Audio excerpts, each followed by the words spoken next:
the video is up. I watched the video. It was pretty bad, and it's honestly something really sad that happened. But when these things do happen, you got to think about, whether this was something that happened naturally or there was some sort of Fed involvement in it. Which, look, this could very well be something that happened naturally. I'm not saying I 100% think that it was kind of manufactured, but you see a lot of times in things like this, especially school shootings, that feds are aware of these people. They know that they could do something, and they sort of just let it happen. They don't do anything about it until after the fact. So there's a few things I wanted to point out that I think sort of raises some red flags that could be going on or could have happened. I mean, because obviously it already happened. Which the first thing is the whole Discord thing. If you haven't heard, I'll read out this article for you guys by CNBC, just so you guys can see what I'm looking at. So basically, the shooter had posted about the things he was going to do, basically his plans on certain websites, and apparently he had like a little Discord group where he talked about it. So I'm just going to read out these quotes here, just so I could, point out some things that I think are a little sussy, if just to, say the least. So let's see here. It says, investigators and reports have found that prior to the shooting, the suspect posted about white supremacist theories and plans for violence online. Officials said he researched demographics of the area and drove to the store intending to kill as many black people as possible. The fact that an individual can post detailed plans to commit such an act of hate without consequence and stream it for the world to see is bone-chilling and unfathomable, James said in a statement. As we continue to mourn and honor the lives that were stolen, we are taking serious action to investigate these companies for their roles in this attack. Time and time again, we have seen the real-world devastation that is born of these dangerous and hateful platforms, and we are doing everything in our power to shine a spotlight on this alarming behavior and take action to ensure it never happens again. And then they also said Discord will cooperate with the investigation. A spokesperson said, Discord on Tuesday said, what we know at this time is that a private invite-only server was created by the suspect to serve as a personal diary chat log approximately 30 minutes prior to the attack. However, a small group of people were invited to and joined the server. Before that, our records indicate that no other people saw the diary chat log in this private server. So basically here, this guy made a Discord server, right? So initially what I was thinking was, okay, I've been banned on Discord like 100 times for making a server. So how long did this guy have this server up that it was supposedly just sitting there for a long time? But I guess nobody was invited to it until, a while before it happened. But a small group of people were invited. So that raised the question, first of all, who were these people? Because we have no information on the people, which it wouldn't be really hard to get information considering the Discord can get the emails of these accounts. It can get the IP addresses of these accounts, figure out where these people are. Are they in the area? But no, so far, no information. All right, I guess it's reasonable, but because, it only has been a couple of days, you don't really release every information right away, right? But the thing that's, really sus is that these people that were invited here, random people, we don't know who they are, didn't alert any authorities about this happening. So, it kind of makes me think, were these feds that maybe not were necessarily involved in helping him, but were aware of the situation and didn't do anything, right? Because we've seen a similar thing happen with that story way back with the people who wanted to kidnap some politician. They made a huge deal about it. There's this group that was making really detailed plans on how to kidnap some politician guy. Forgot who it was.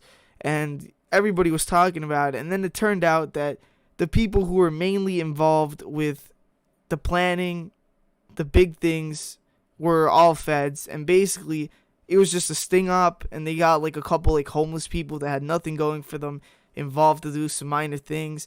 So it wasn't really what it seemed. So I feel like it could be a similar thing here where feds were aware of it. They joined the server, checked out what was going on. They seen that this guy was planning to do stuff, and they didn't really do anything, right? So look, again, I'm not saying this is 100% the case, but it's just something I was thinking about because there's like a lot of weird coincidences like this that happen. And like apparently he was also posting on 4chan. Nobody said anything. It's just weird to me that absolutely not a single person reported anything to the authorities. If you're invited to a private server where some crazy guy is making all these plans to kill somebody or like do like a mass murder, you would think that the people who are in there, if they're not involved, they would report it.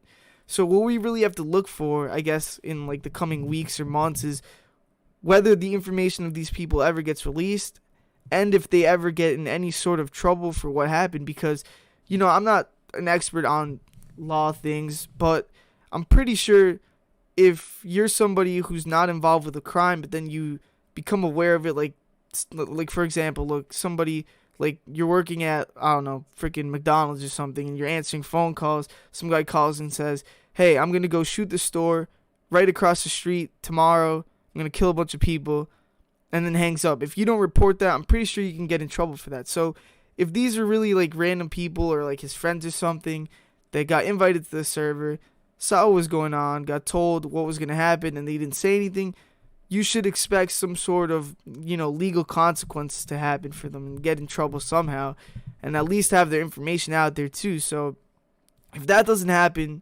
eventually, that's pretty suspect if you ask me. And I would say that would be 99% chance that they're feds if they don't get in any trouble and we don't find out who they were.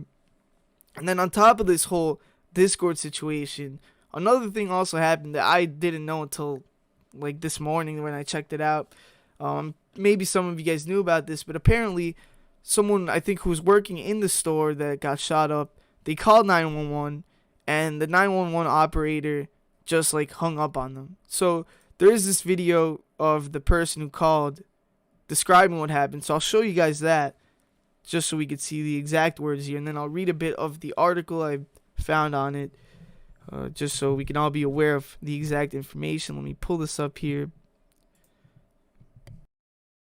The allegation was alarming and came from an assistant manager who was inside the supermarket on Saturday. She called in during our live coverage of the massacre. Live on the line with us, Letitia, if you're there, thank you for joining us. Letitia said she could hear gunshots that just wouldn't stop, but she still had the wherewithal to get out her phone and call 911. She explained to us what happened next.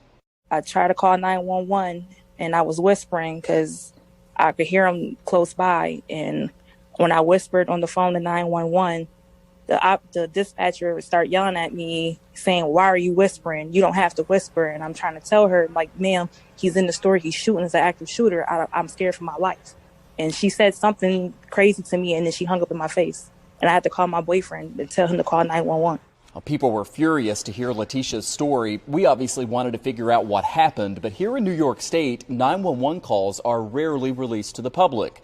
We in the media have no access. It usually takes a court order, so you really have to rely on self-policing, and that appears to have happened. Erie County, which runs the 911 Communications Center through Central Police Services, confirmed that this has been investigated and, quote, immediate action was taken and the individual who took that call is now on administrative leave pending a disciplinary hearing, which should happen within a couple of weeks.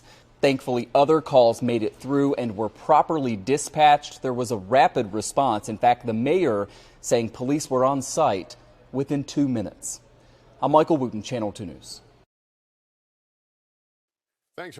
All right, so that was that. I thought that was also pretty sus and something that I think should be pointed out because it's very rare that something like that happens with a 911 call. Wait, hold on. Let me fix this really quick. There we go. So it's really rare that something like this happens with a 911 call. Usually these people are trained to stay on the line as long as possible, especially when something like this is happening. Even if they can't hear anything that's going on, they stay on, immediately send obviously officers to the scene, and even if the opposite happened, if the person on the line hangs up, they usually call back or send someone quickly either way to check out what's going on. So it's very strange to me that the first 911 call that happened just got hung up on. The person was like, why are you whispering, blah blah blah. And look, maybe that could be a reach to say that that's a Fed or something like that, but there's just so many coincidences in like this whole situation like this that I don't know. It feels off, if you know what I mean. I just really can't imagine why something like that would happen. And on top of that, another coincidence, New York State doesn't release, or well, they said in the video, rarely releases 911 calls. So we don't even have the 911 call itself to hear what happened.